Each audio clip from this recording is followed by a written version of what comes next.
भूतनाशक बाबा। यदि आप मेरी चैनल में नए हो तो मेरी चैनल को सब्सक्राइब करें, शेयर करें और लाइक करें।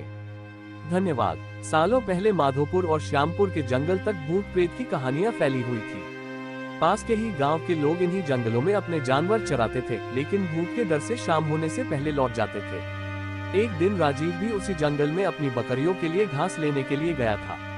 अक्सर काम से जी चुराने वाला राजीव मजबूरी में जंगल आया था, इसलिए उसका मन घास काटने का बिल्कुल भी नहीं था। जंगल में आसपास उसने देखा कि घास नहीं है, क्योंकि सारी गाय बकरी घास खा गई थी। अब वो मरे मन से आगे बढ़ने लगा। जाते जाते वो करीब जंगल के बीच में पहुंच गया था। वहाँ काफी हरी घास और पत्तों से लदे हुए पेड़ थे। पास में ही झरना भी बह रहा था। ये सब देखकर राजीव को और आलस आ गया। उसने सोचा कि कुछ देर पत्थरों पर बैठकर आराम कर लेता हूँ। लेटते ही राजीव गहरी नींद में चला गया और सपने देखने लगा। सपने में ही राजीव जंगल का रास्ता भूल गया था और उसने एक अजीब से आदमी को भी देखा। आदमी की शक्ल इतनी डरावनी थी कि राजीव की नींद खुल गई। डरा हुआ राजीव एकदम उठा और बकरियों के लिए घास काटने लगा। भले ही वो घास काट रहा था, लेकिन उसके जहन से सपने वाले उस डरावने इंसान की शक्ल जा ही नहीं रही थी। राजीव घास जल्दी जल्दी काट रहा था, क्योंकि सूरज लगभग ढलने ही वाला था।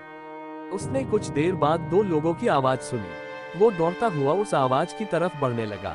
उनके पास पहुंचकर राजीव कहने लगा कि मुझे मेरे गांव जाने का रास्ता बता दीजिए। उसकी बात सुनते ही वो दोनों वहां से एकदम गायब हो गए। उन्हें एकदम से गायब होता देख हैरान राजीव बेहोश हो गया।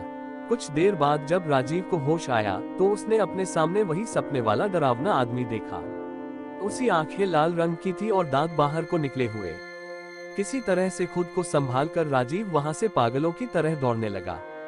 उसी वक्त एक भालू उससे टकरा गया। उसने ऐसा झपटा मारा राजीव पर कि वो नीचे गिर गया। तभी भालू भी आदमी की शक्ल में आ गया। वो भी अजीब और डरावना था। हाथ टेढ़े मेढ़े, होंठ कटे हुए और पैर उल्टे थे। इधर जंगल में फंसे राजीव को कुछ समझ नहीं आ रहा था कि उसके साथ क्या हो रहा है। उधर उसके घर वाले परेशान हो रहे थे। रात के 10 बज चुके थे, लेकिन राजीव घर नहीं लौटा था। उसका भाई उसे ढूंढने के लिए जंगल की तरफ निकल गया। राजीव का भाई एक पैर से ठीक से चल नहीं पाता था, इसलिए मदद के लिए उसके माता पिता के साथ ही गांव के कुछ लोग भी निकल पड़े। जंगल पहुंचने के बाद सबने राजीव के भाई और मां को जंगल के बाहर के हिस्से में ही रुकने के लिए कहा और खुद टॉर्च और कुछ हथियार लेकर अंदर चले गए। करीब 3 से 4 घंटे तक सबने जंगल के चारों ओर उसे ढूंढा, लेकिन वो कहीं नहीं मिला। बस अब जंगल का अंदरूनी और घना हिस्सा ही बचा था। रात के 4 बज रहे थे, इसलिए सबने सुबह होने का इंतजार करने का फैसला लिया और कुछ देर जंगल में ही बैठ गए। सुबह होते ही सब आगे बढ़े और राजीव की तलाश शुरू की, लेकिन वो कहीं भी नहीं मिला। सब थक हार कर अपने अपने घर लौट आए। राजीव किसी एक कोने में भूख प्यास से तड़पता हुआ पड़ा था। उसे इतना होश भी नहीं था कि वो कहाँ है। राजीव का परिवार भी 3 दिन से उसकी याद में परेशान थे। राजीव के भाई के मन में हुआ कि वो पक्का कहीं मुसीबत में ही होगा। अब मुझे भगवान को याद करना चाहिए। उसने तुरंत नीम के पेड़ के नीचे गड्ढा खोदना शुरू कर दिया। भाई लौटेगा कहते कहते किसी तरह से उसने गड्ढा खोद लिया। अब रोज सुबह वह उस गड्ढे में जल और दूध चढ़ाता था। उसका मानना था कि उनके देवता उसी नीम के नीचे ही रहते हैं। वो रोज सुबह उसी पेड़ के पास बैठ जाता और उसे कोई भी उठाने के लिए आता तो उसे धक्का मार देता था। नीम के पेड़ के नीचे बैठकर राजीव का भाई बस यही कहता था कि मेरा भाई आएगा, उसे मेरे भगवान लेकर आएंगे। राजीव के न मिलने और उसके बड़े भाई की ऐसी हालत देखकर गांव वालों ने एक भगत को बुलाया। उन्होंने कुछ देर ध्यान लगाकर सबको बताया कि राजीव जिंदा है और वो कल घर आ जाएगा। उसकी मदद करने के लिए खुद भगवान जा रहे हैं। कुछ दिनों बाद राजीव किसी की साइकिल में बैठकर घर सही सलामत लौटकर आ गया।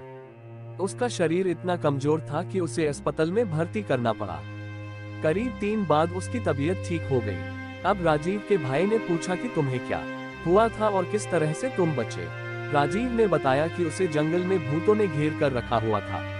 वो ऐसे खतरनाक दिखते थे कि याद करते ही डर लगता है। आवाजें भी अजीब अजीब सी निकालकर मेरे चारों तरफ नाचते रहते थे। मुझे लगता था कि मैं कभी बच नहीं पाऊंगा उन भूतों से, लेकिन भगवान से खुद को बचाने की मिन्नतें भी करता था।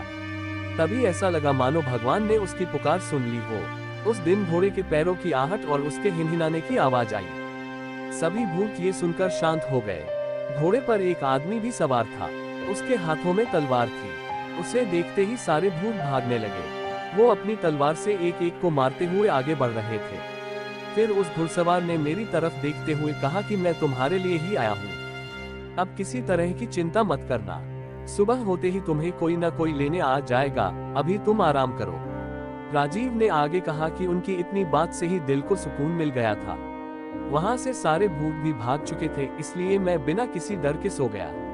सुबह जैसे ही मेरी आंख खुली तो वहां एक साइकिल वाला इंसान था।